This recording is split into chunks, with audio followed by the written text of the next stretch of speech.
అవసరంగా ఆపి ఉంచొద్దు అని చెబుతున్నా ఎవరూ కూడా వినిపించుకోవడం లేదు, అధికారులు పట్టించుకోవడం లేదు.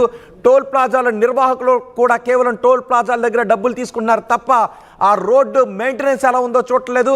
అక్కడ ఏదైనా వాహనాలు అనవసరంగా ఆగి ఉన్నాయా, లేదంటే హైవేలపై రాంగ్ రూట్లో ఏదైనా వెహికల్ వస్తుంది అన్నది కూడా పట్టించుకోవట్లేదు. కేవలం టోల్ ప్లాజాల దగ్గర డబ్బులు తీసుకోవడమే వాళ్ళకి కావాలి. ప్రైవేట్ ట్రావెల్స్ వాళ్ళకు సీట్లు నింపుకోవడమే కావాలి. ఈ లారీ ఓనర్లు కూడా అంతే. సంబంధిత అధికారులకు నెలకు జీతం మాత్రమే కావాలి. ఎవరు కూడా పట్టించుకోవడం లేదు. ఒకవేళ మీరు పట్టించుకుని ఉంటే ఈ ప్రమాదం జరిగి ఉండేది కాదు. 25 మంది పండగ సమయంలో గాయపడి ఉండేవారు కాదు. 2 ప్రాణాలు పోయి ఉండేవి కావు. మా ప్రతినిధి రామకొండతో మాట్లాడతాను.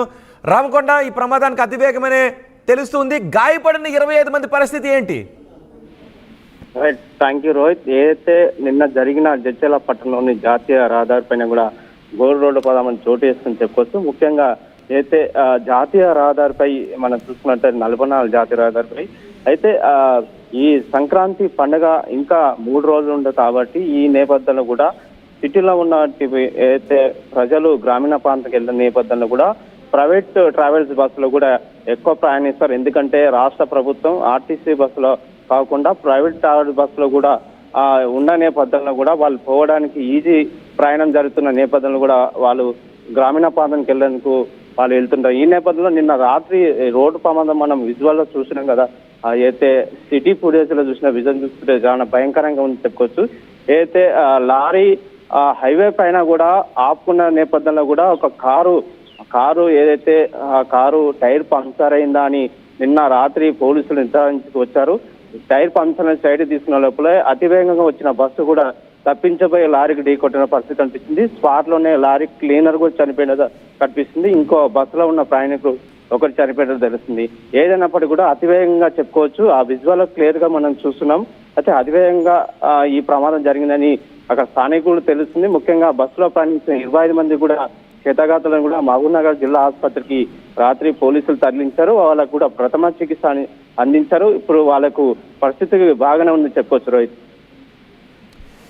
రైట్ రామకొండ, ఈ ప్రమాదంలో ఇప్పుడు మీరు చూస్తున్న ఈ ప్రమాదంలో 2 చనిపోయారు, 25 మంది తీవ్రంగా గాయపడ్డారు.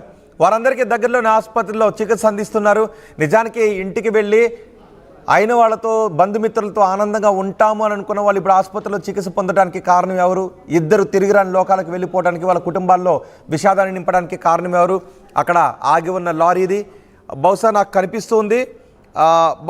డ్రైవర్ పార్కింగ్ లైట్స్ అయినా వేసి ఉండాల్సింది. తనకి పంక్చర్ అయి స్లో అయ్యాడు డ్రైవర్. ఆ కార్ డ్రైవర్ స్లో అయ్యాడు. ఒక్కసారిగా హైవేపై స్లో అవ్వటం కూడా ప్రమాదమే. ఒకవేళ మీకు ఏదైనా స్లో అవి పక్కకు రావాలనుకుంటే మీరు పార్కింగ్ లైట్స్ వేయండి, రూల్స్ పాటించే రూల్స్ తెలుసుకున్న తర్వాత రోడ్ ఎక్కండి. మరీ ముఖ్యంగా ఎందుకంటే వెనక వస్తున్న వాహనానికి మీరు ఆగారా, వెళుతూ ఉన్నారా అనేది కూడా తెలియదు. అదే సమయంలో బస్సు కూడా వేగంగా వచ్చింది. ఒకవేళ వేగంగా వచ్చి ఉంటే ఆ లేన్లో వెళ్తున్న ఆ కార్ని కాకుండా వేరే లేన్లోకి వెళ్ళిపోయి ఉండేది ఆ బస్. కానీ వేగంగా వచ్చిన బస్ దగ్గరలో ఉన్న కారు స్లో కావడంతో ఆ కారుని గుద్ది ఆగి ఉన్న లారీని గుద్దింది. ఇక్కడ సమిష్టి నిర్లక్ష్యం ఎక్కడ వస్తుంది అంటే ప్రమాదం జరుగుతుంది, ప్రమాదానికి అవకాశం ఉంటుంది అని ఊహించకపోవడమే. ప్రమాదానికి అవకాశం ఉన్న పరిస్థితులను ముందుగా ఊహించకపోవడం కూడా నిర్లక్ష్యమే. ఈ నిర్లక్ష్యానికి కారణం అక్కడ ఆగి ఉన్న లారీ. అలా లారీలను ఆపి ఉంచుతున్న పట్టించుకునే అధికారులు, అతి వేగంగా వెళ్తున్న ఈ ప్రైవేట్ ట్రావెల్స్ డ్రైవర్లు కూడా వీళ్ళ సమిష్టి కారణంతోనే ఇలాంటి ప్రమాదాలు చోటు చేసుకున్నాయి. కాబట్టి ఆర్టీ అధికారులు ఈ రోడ్లపై అనవసరంగా ఆగి ఉండే వాహనాల విషయంలో కఠిన చర్యలు తీసుకోండి. అతివేగంగా హైవేలపై వెళ్తున్న వాహనాల విషయంలో కూడా కఠిన చర్యలు తీసుకోండి. ఒకసారి ఆ ప్రమాదం చూడండి, ఆ బస్సును చూడండి. ఒకసారి ఫ్రంట్ పార్టీ ఎలా నుజ్జు అయిపోయిందో.